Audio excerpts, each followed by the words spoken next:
Ladies and gentlemen, welcome back to a whole new episode of Full Steam Ahead. I'm your host, Zoe. I'll be on the mic for today. As usually, I have my co-host, Mr. Cantu, with me, but just want to send a congrats to the Cantus and Angel Cantu himself, his family out there for his baby boy. So, congrats, bro. We'll have you on the show sometime. But for now, let's talk about this show right here, episode 126. We're gonna title it Javier throws six. Christian Javier. That's probably and honestly, the only great thing about this series against the New York Yankees, Astros were swept at home by the New York Yankees. That's happened for not for the first time, but I mean the Yankees haven't done it since 2013. The Astros record had moved on to 77 and 61. They are now in third place behind the Texas Rangers. And currently, as we look at the updates on the AL West standings, you got first Seattle Mariners with 77-59, the Texas Rangers 76 and 60, and the Houston Astros 77 and 61. One word to describe the series. Usually we ask that to Angel, but I'm gonna ask it. I mean, I'm gonna answer it for today. And that series against the New York Yankees was bad. I mean, just from offense to pitching to everything from it. I mean, even the decision making, I'd say from Dusty Baker, in my opinion, with John Singleton pitch hitting instead of letting Chas McCormick hit in that situation in game two. You know, that he's the manager for a reason. He does make the calls. Would have I gone with John Singleton? I don't know. Me personally, I think I would have let Chaz in uh do the at bat, but of course, I'm right here giving y'all the scoop, and Dusty Baker's managing the Houston Astros. So that's just two different opinions on that. But just bad baseball from the Astros at home, especially at Minute Maid Park. It wasn't Astros baseball, I believe. They were on a 5-game winning streak. They had a great road trip going to Detroit, taking two from them, going to Boston at Fenway, putting great offensive numbers on the board, and sweeping the Red Sox at Fenway Park. Then you come back home against the New York Yankees, which the Yankees have not been playing well this season, but Astros just can't play against under 500 winning percentage teams. It's always been like that. For some reason, even last season it was like that. The Astros just couldn't get nothing going against the Yankees. The first game, I believe it was 6-2. Second game, 5-4. Third game, 6-1. So offense just wasn't there. I mean, it started on the first game, Altuve hitting a ball off his shin, didn't play the second game. But even Altuve out, we had talked about in our last episode, Carlos Rodon pitches very well against the Houston Astros, and he did pretty good against them in his start. Same thing as Luis Severino. We talked about Severino in his last two starts. He hasn't allowed an earned run since August 15. I mean, he did allow some runs, but he did pitch pretty decent for the Yankees. And then Michael King, on the other hand, for the Yanks, that guy is usually a reliever in that Yankees bullpen, but the Yankees have been stretching him out as a starter, and the Astros offense could not get anything going against that team. Just the Yankees in general in this series. Jason Dominguez, the Yankees' number one prospect in their farm system, did a great job against the Astros. In his first at bat, going against Justin Verlander, he took him to the opposite field and the Crawford boxes, getting his first home run of his career. And then the last game of the series against Christian Javier, slider just did not break and was just right down the middle. Dominguez hit it to right. And next thing you know, the Yankees are up 3-1. They'll go ahead and win that game and finish the series on a good note for them. So it'd be interesting to see what the Yankees are going to do now. In the month of September, I believe they're 8 games back of the wild card. Jason Dominguez kind of gone little fire in that team. Same thing as Austin Wells. He caught a pretty good game for Carlos Rodon, Luis Severino, and Michael King. So it'll be interesting to see the future of the Yankees. I mean, they have a lot of young players on that team. I believe they started 5 players in a long time. I don't know the year in the top of my head, but that team's going to be young. If they continue to keep the team that they have, then they could be good for next year. But no one wants to hear about that. The Astros just overall, just offense was not clicking in all cylinders. Altuve wasn't hitting. The only thing I could say was Michael Brantley coming back into Houston and play on Minute Maid Park surface.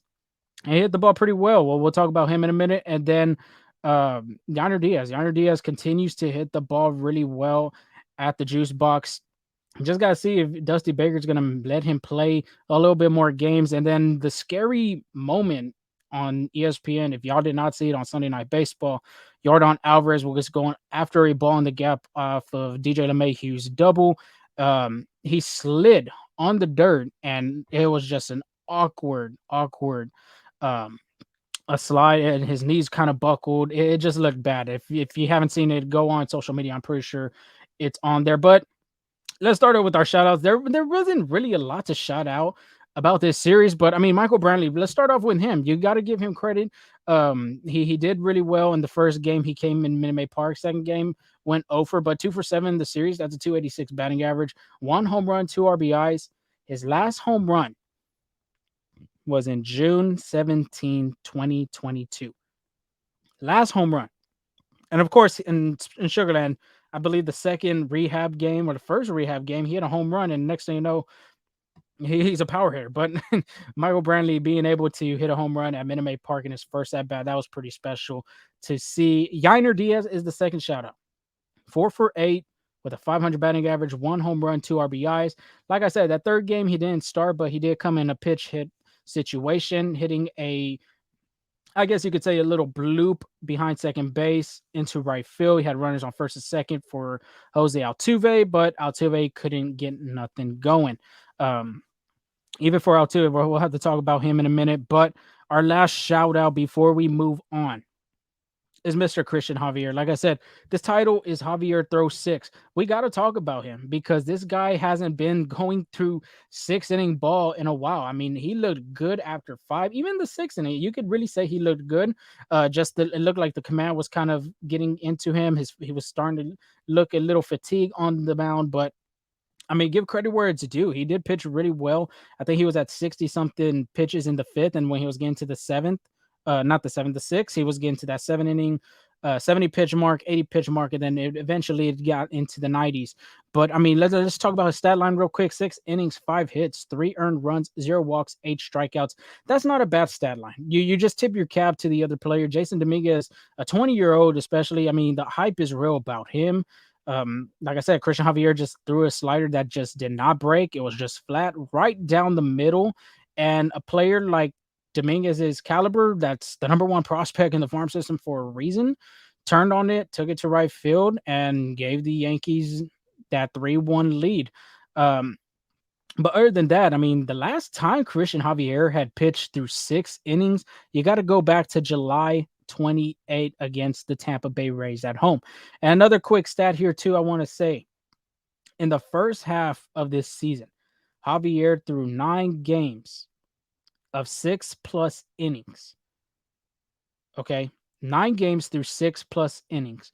In the second half of this season, going right now that the Astros are in September, he has only thrown 2 games through 6. That was one being July 28th, and the second one being on September 3rd on Sunday Night Baseball. Like I said, you got to give credit to Javier because the Astros haven't really gotten nothing from him. It's been a while since I think fans and even coaching staff looking at Javier had seen 6-inning ball from Christian Javier himself. So what do you think about it? Can it help him in the late run? You're hoping it does, honestly, because the Astros started rotation. You saw how Verlander started against the Yankees. Honestly, I didn't even expect he was going to get lit up like that, and he did. It happens. Just tip your cap. Hunter Brown, and I've said this before, and for the number 3 or number 4 spot, if the Astros get to the postseason, that's going to be a big question mark if Hunter Brown's going to be in that starting rotation.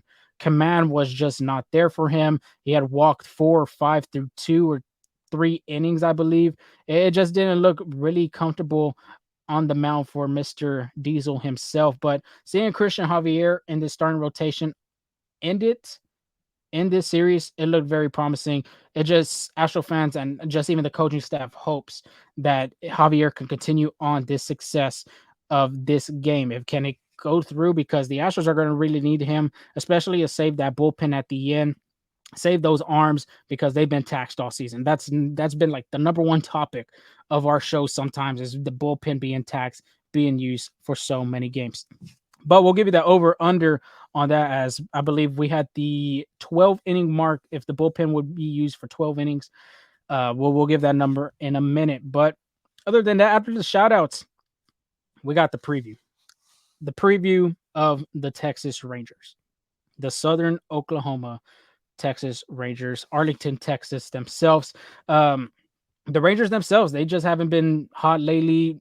It's been very, very roller coaster for them in their season. I mean, the first half, the first, even the second, beginning of the second half too, they were hitting the ball really well. They were playing great baseball, but they're kind of in a stretch right now that they're trying to find a way to make the playoffs, just like the Astros, just like the Mariners. But they're 76 and 60. They are third in the AL West. 4-6 in their last 10 games. Lost the series against Minnesota, but a walk-off home run from Adolis Garcia to win the series finale. You know that has to give confidence to a team. And Garcia did that. I mean, Garcia hit the ball really well, second deck. If you look at the replay, he's looking at the sky, kind of thanking, like, thank God that this had happened because he man, I think that game he was 0 for 4 for 4 strikeouts. That's pretty bad. That's the golden sombrero in baseball terms because something like that happens. I mean, you're down. As a baseball player, you're down. You're trying to figure out what to do. You're going into the box mentally like drained already. So big, big, big confidence booster for the Rangers after that game. The biggest thing in this series, the Rangers have the best home record in the American League with a 43-26 record. The Astros, on the other hand, have the second best record away with, if I could have the number here because I did, 42-27. Astros are 35-34 at home after that series sweep against the Yankees. So think about it now. Do you want the Astros to clinch that number 2 seed if they do win the division? Or do you feel comfortable with the Astros maybe playing in one of their wild card games and playing away from Minute Maid Park and playing at someone else's turf? That's a big head scratcher right there. They've done pretty well away from Minute Maid Park, like I said before, on the road trip recently. They were 5-1. They swept Boston at Fenway, which Fenway Park's a really great environment for baseball fans to go to, and even a brutal environment for opposing teams. So just got to think about that, but it'll be an interesting series. The Astros went to Arlington last time and took 3 of 4 from there at Globe Life Field. But let's get to that matchups. And Monday, we got a 3:05 start time because it is Labor Day. JP France will be on the mound for the Astros with a 10-5 record, 3.49 ERA. He'll be going against Andrew Heaney, 9-6 with a 4.16 ERA. JP France, we've talked a lot about him because he has been a savior for this rotation of the Astros. I mean, he's done really great being in that number 3, number 4, wherever you want to put him in the rotation. He's done really well as a starting pitcher. His last start at Boston, 5 2/3, 5 hits, 2 earned runs, 1 walk, 3 strikeouts. His last outing versus Texas at home, it just gets even better. 7 innings, 5 hits, 1 run, 0 of them being earned, 2 walks, 3 strikeouts. The Astros are really going to need this game from JP France. And this is probably one of the best guys to do it on the road, especially. His road numbers are crazy good. 6-2 with a 2.04 ERA. But the downside about JP France, when it is a day game, which this game will be in the day, 3:05, he has a record of 2-1, but an ERA of a 6.57. 6.57 ERA during the day.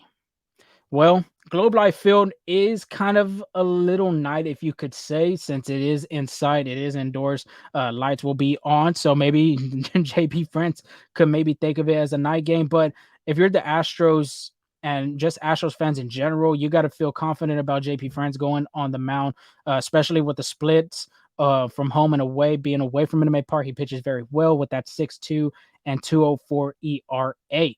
But it doesn't get better and doesn't really get easier for the Astros lineup. They're going against Andrew Heaney. His last outing at Tampa Bay, 4 2/3, 4 hits, 2 earned runs, 2 walks, 7 strikeouts. This guy's been really great for the Rangers, at least against the Houston Astros. He has pitched very well against Houston this year. In 3 games he has started, he is 1-0 with a 1.80 ERA with 15 strikeouts. All 3 games, he has gone 5 innings. He has gone 5 innings. I mean, that's pretty crazy. All 3 games, he has only gone 5 innings against the Astros. And then doesn't get better for this offense either. 2 of those starts were with 0 earned runs. Zero. Not even 1 run scored. 0 earned runs. So he's had the Astros number this whole year, pitching for the Rangers. I mean, it happens, but at the same time, too, the Astros are going to have to find a way to break that number, make that ERA go up, get Andrew Heaney out of his comfort zone, especially at home. I mean, the environment over there in Texas, I'm pretty sure is going to be up and going because the Rangers are fighting for a playoff spot and they're trying to get to the division just like the Astros. So, very interesting pitching matchup right there. Tuesday, the Astros have yet to say who will be on the mound, but it is a 7:05 start time. And if I had to predict, it would be Framber Valdez on the mound for the Astros. And if it is, he is 4-A with a 6.64 ERA. Same thing as the Rangers. The Rangers don't know who they're going to go with. Reports from their MLB beat reporter, I believe her name is Kennedy Landry. She doesn't know. I haven't seen anything on social media showing who's going to go. But on another tweet that I've seen on social media, it's looking like Nathan Uvalde, which the Astros have seen a lot from his times being with Boston and now playing with Texas. So there's a possibility right there that Uvalde's going to get the start, but his record 11-3 with a 2.69 ERA. Wow. That game right there is going to be a great pitching matchup. Framber Valdez, of course, at a time was going for that Cy Young award last year. Top 5 Cy Young candidate. Nathan Uvalde, on the other hand, I mean, he's pitched really well. Look at that ERA, 2.69. So let's start with Framber Valdez real quick, though. His last outing at Boston, 6 innings, 5 hits, 2 earned runs, 0 walks, 5 strikeouts. He looked very well in that game. He was cruising through 3. I believe he was still scoreless of no-hit ball in 3 innings. And then later on, Justin Turner hit that bloop single. And then that happened. But 2 earned runs in 6 innings, that you got to, pat yourself on the back. So 0 walks, 5 strikeouts. But his last start versus Texas, this was probably one of the worst starts of his career, I would say. But 3 and 2/3, 8 hits, 6 earned runs, 2 walks, 1 strikeout. Like I said, it could be one of his worst starts of his career, but this season itself, it was the worst start he has pitched. If you remember, tempers flared between him and Marcus Semien. Adolis Garcia kind of goes up and in on Nathaniel Lowe. Tempers flare, benches clear. You know how everything went in that game. Marcus Semien trying to get Framber Valdez out of his groove. So the important thing here for this matchup against the Rangers is Framber Valdez having to be mentally tough. If he is not mentally tough, if he lets the Rangers opposing players get to his head, then there's going to be an early exit just like that one against the Rangers like last time, 3 2/3. I mean, the Astros are going to really need him in this game to go longer, especially with the bullpen that the Astros have, which they're nails, but at the same time, too, you want to rest those arms for, to give them an extra breather day because Thursday will be an off day for the Astros. But a positive thing about Framber Valdez, his last 2 starts, he's looked great. 13 innings pitched, 5 hits, 2 earned runs, 5 walks, 11 strikeouts. You want to know why he's doing so good? It's because of those orange jerseys. Could it be the orange jerseys? I don't know. He does still enjoy wearing them navy blue alternate jerseys of the Tequila Sunrise colors on the side. But orange has been where it's at, especially with the orange brim hat. If you haven't seen the navy blue with the orange brim on the hat, that's been kind of the go-to right now. He will be away, so I'm pretty sure there could be a possibility that we'll be seeing those colors with the gray pants as well. So very important for Framber Valdez to be mentally tough in this matchup against the Rangers. And the Astros offense, on the other hand, they're going to have to go against Nathan Uvalde. I mean, they've seen him, like I said, they've seen him from Boston, being with Texas now. I mean, you've seen this guy numerous times, but his last outing versus Tampa Bay, 6 innings, 2 hits, 0 earned runs, 3 walks, 2 strikeouts. His last start versus Houston, 7 innings, 2 hits, 0 earned runs, 4 walks, 5 strikeouts. 7 innings of 2-hit ball. That is very, very great. Excellent. well for the Texas Rangers, especially after hearing about Andrew Heating doing well against the Astros and then listening to that stat against Houston. It looks very promising for the Rangers in this series. But on the other hand, he just came back from injury. Like I said, they didn't know who they're going to go with, either Nathan Uvalde, because he is returning from the IL. He this is his first time being back if he does start since July 18th. He just threw a bullpen recently at home at Globe Life Field. So if he does pitch in this game against the Astros, it'll be the first time since July 18th. And then I believe personally, you're more than likely you're going to see a pitch count on him, maybe 50 pitches, maybe 60, 70 pitches. You'll just have to see about that. I highly doubt he'll go 80 and 90, as if I'm Bruce Bochy, I would want to save that arm and just be very cautious, because if the Astros, I mean, the Rangers are trying to make it to the postseason, they're going to need his arm being on the bumps. So it'll be interesting to see what they're doing, because too, the Rangers bullpen has not been doing too well for them in the last couple of games. So be interested what Bruce Bochy does right there. And then Wednesday, I think this is the prime time game everybody wants to see. I don't know if it's on national TV. For sure, it'll be on AT&T Sportsnet. But Wednesday, you have a 7:05 start time. It is Justin Verlander on the mound for the Astros. He is 10-7 with a 3.34 ERA. It says TBD again, but if you look at Friday, who the Rangers faced, which was the Minnesota Twins, and who was starting that game, it was Max Scherzer. So there is a great possibility that we are going to see two former Mets starting pitchers, number one and number two of that rotation with New York, being on the bump against each other for the first time after the trade deadline. With Max Scherzer being 12-5 with a 3.55 ERA. Justin Verlander, everybody know he's been doing really well against after getting traded to the Astros. I even had mentioned about his stat being with the Astros ever since that trade has happened. But the Yankees had other plans. They hit him pretty hard. His last outing against New York, 6 innings, 8 hits, 6 earned runs, 1 walk, 3 strikeouts. That is very tough to hear if you're an Astros fan, because when you think of JV, I mean, he's been very dominant in an Astros uniform. But it happens. Hasn't faced the Rangers this year, but he has faced the Rangers along the years playing with the Astros. As an Astro with 15 starts and going to 17 all the way to 2022, he is 10-2 with a 2.15 ERA, 120 strikeouts. JV at a time had 7 consecutive wins in a row from 2019 to 2022 before getting the no decision and last start in an Astros uniform in 2022. So you got to feel very promising if you're a Houston Astros fan about hearing Justin Verlander's stat line against the Texas Rangers as well.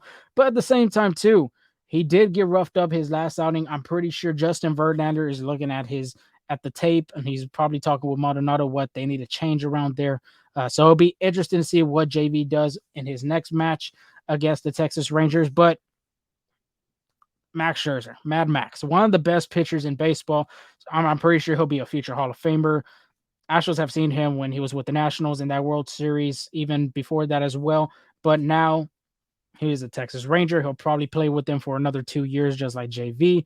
His last outing versus Minnesota was good. They did lose that game, but he did pitch a very great game. 6 innings, 1 hit, 0 earned runs, 2 walks, 7 strikeouts. His last start at Houston when he was a New York Met, 8 innings, 4 hits, 1 earned run, 1 walk, 8 strikeouts. I mean, that's Mad Max numbers if you really think and look at that stat line against the Astros, and just even pitching overall. I mean, this guy's a 2-time Cy Young Award winner for a reason. He pitches very well.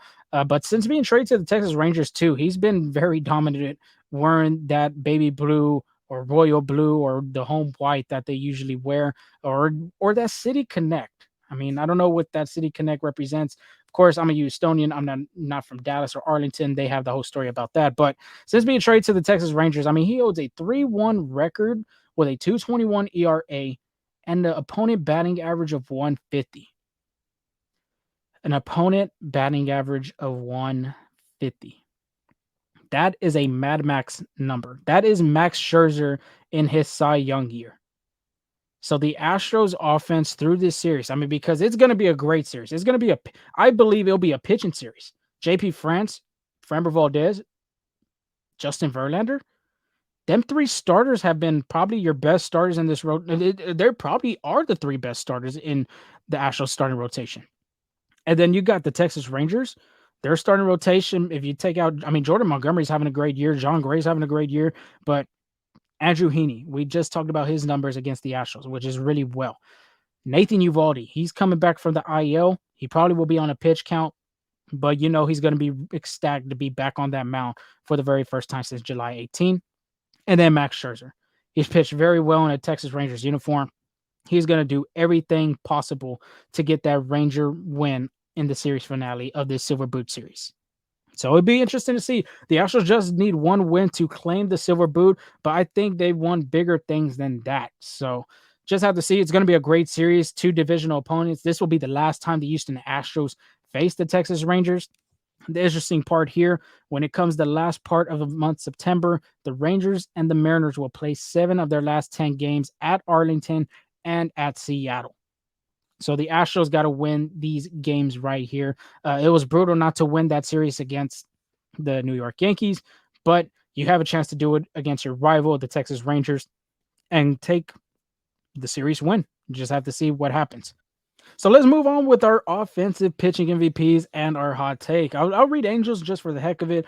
He had Kyle Tucker, Christian Javier, and his hot take was the Astros sweep the Yankees. Well, I can say he went probably 1 for 3 right there. Tucker did have 2 RBIs, but it wasn't a pretty good homestand for him. Christian Javier is probably the only one you could really take away from this. And then obviously the Astros sweep the Yankees. That did not happen. The Yankees swept the Astros, so I think Angel had that flipped. Me, on the other hand, I had Jose Altuve. After that first game, you didn't see him. And then the third game, I mean, man, it was brutal to see him 0 for 4, 3 strikeouts. And there's one of the at bats, he hits it back to the pitcher for a double play, which it could have had a rally start for the Astros, but just didn't happen.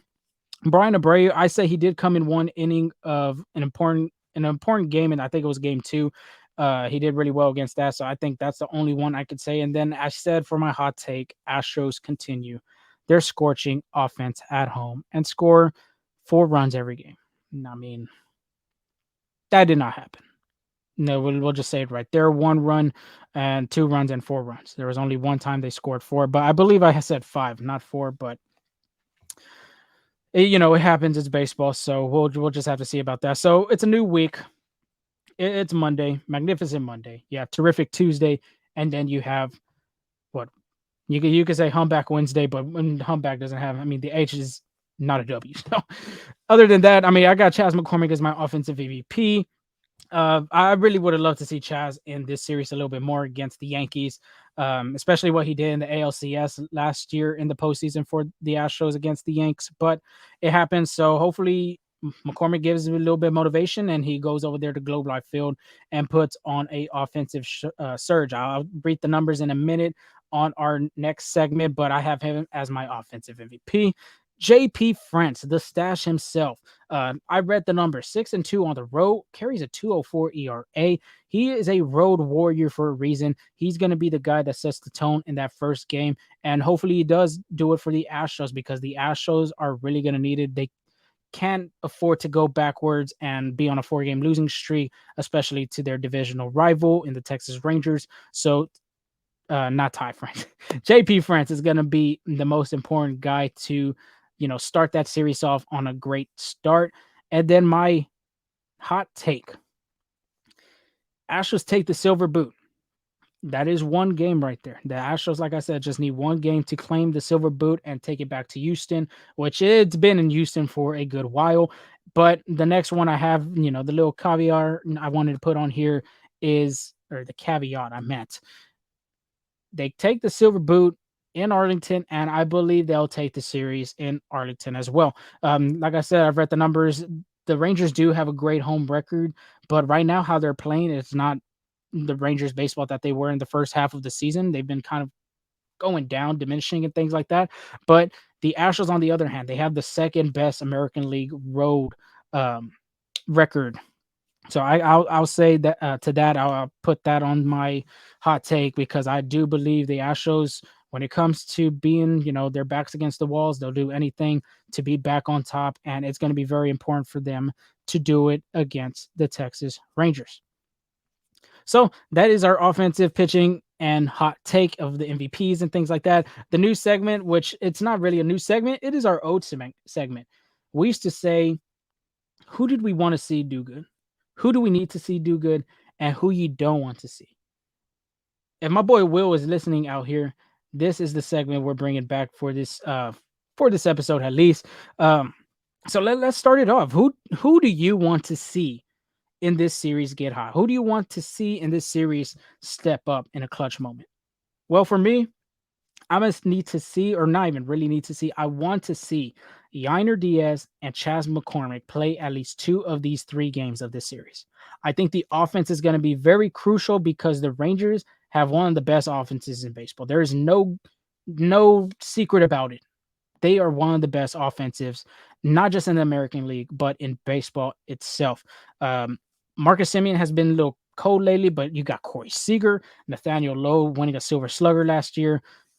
They're the number one offense. I don't know if they're number one right now, but they are the top offense in the American League and in Major League Baseball. So I would love to see Dusty Baker kind of give Yainer Diaz more at bats. Yainer finished 500 in this series against the Yankees, 4 for 8, a home run and 2 RBIs. You got to give that man some more playing time. And then Chas McCormick on the other hand as well. I think that left a sour taste in his mouth. If it didn't, by all means, it didn't. But honestly, Chas McCormick should have been hitting in that position. Like I said, I'm not making the decisions. Dusty Baker is. He probably had a better understanding than I did or any of the Astros fans did, because I'm pretty sure a lot of Astro fans out there were disappointed into seeing that role. But it happens. It is baseball.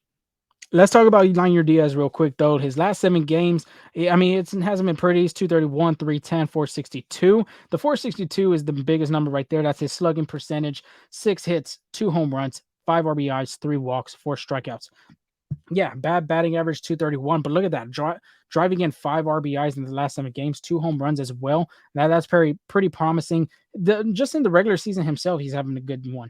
282 batting average. His OPS is over 800, 837 with a 124 WRC plus. That is, we talked about in our last episode too, that this is one of the best hitters, and really not even hitters, but catchers in the game. And he is not playing a lot of games like an Ali Rutschmanson or a Sean Murphy or a Will Smith.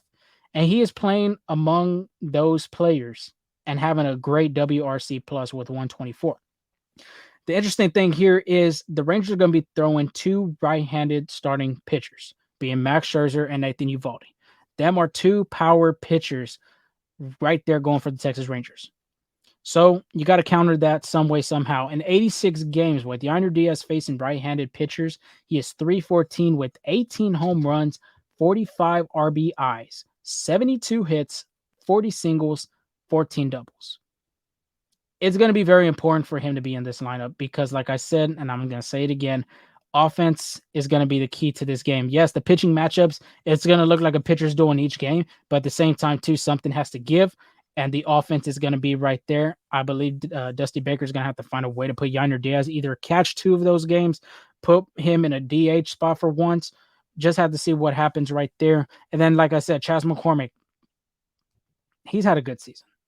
Probably one of the best seasons in his, I believe this is his 3rd career in Major League Baseball.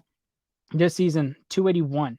He has an 874 OPS and a 141 WRC plus. That is one of the best numbers you can have for a WRC plus. If it's over 100, because that's MLB average, that's good. But going over 100, that's, saying best kind of thing. So that's kind of right there. Against the Rangers this year itself, though, in 6 games, he is batting 391. He has 2 doubles, a triple, 2 home runs, 12 RBIs. 12 RBIs, 2 walks, 1 strikeout. 1 stolen base. He does have a couple of strikeouts in those games, but this guy makes contact. He has 2 home runs. He has 2 doubles. He has a triple 12 RBIs is the biggest number on that board of that stat line about Chas McCormick against the Rangers. You're going to have to find a way to put him in this lineup. And, by all means, I understand Justin Verlander prefers Mauricio Dubon being the center fielder. I don't know if it's his preferred center fielder, but if you look at the games where Justin Verlander is pitching, Mauricio Dubon's been the guy in center field. For this game, I believe Chas McCormick has to be playing center field.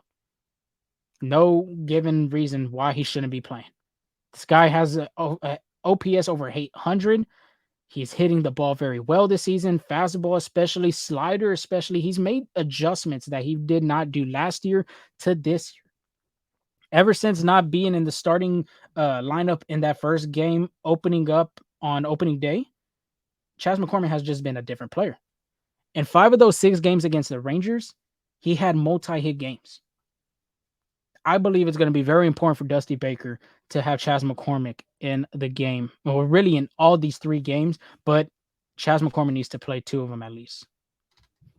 Next up, we got the need to see. What do you need to see from the Astros lineup? What do you need to see from the Astros rotation? What do you need to see from the Astros team itself? I'm going to say Kyle Tucker.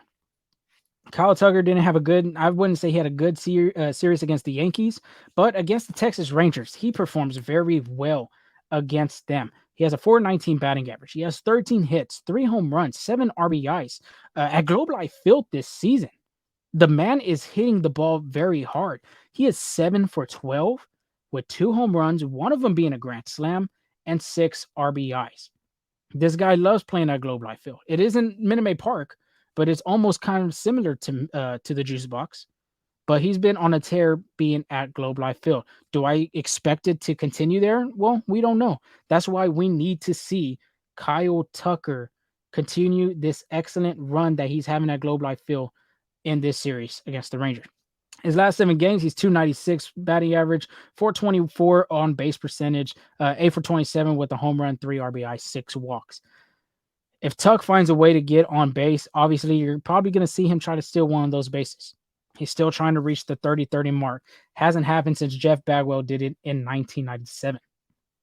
So best believe that Kyle Tucker is going to find a way to get on base, either through a walk. I mean, the on-base percentage is pretty strong, 424 right there. That's with the walk. That's with the hit by pitch. That's with a hit, a fielder's choice. Some way, somehow, he's going to find a way to get on. And I think it's a great chance for him to continue his excellence and his success at Globe Life Field against the Texas Rangers. The next one, I would say, it's not a big one like I was saying about Kyle Tucker, but the next one, it's kind of a mini one I would need to see. I need to see Jose Altuve go. Obviously, that first game, he did foul a pitch off his shin. After that one at bat, he didn't play the rest of the game. Second game, he didn't play. Third game, he went 0 for 4 with 3 strikeouts. Is he comfortable in that shin guard? I don't know.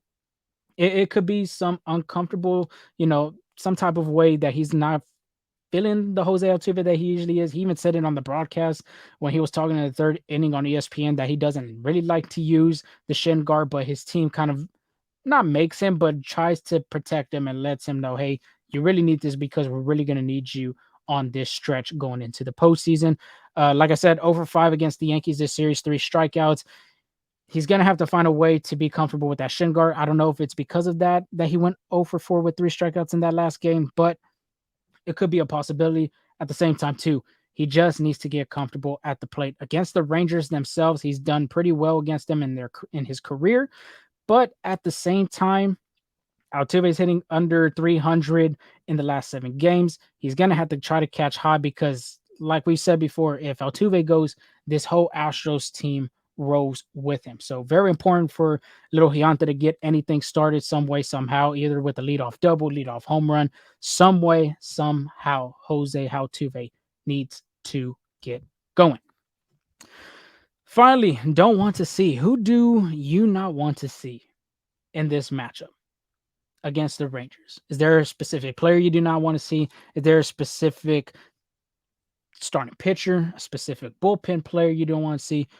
Who do you not want to see in this matchup against the series catch, pretty hot?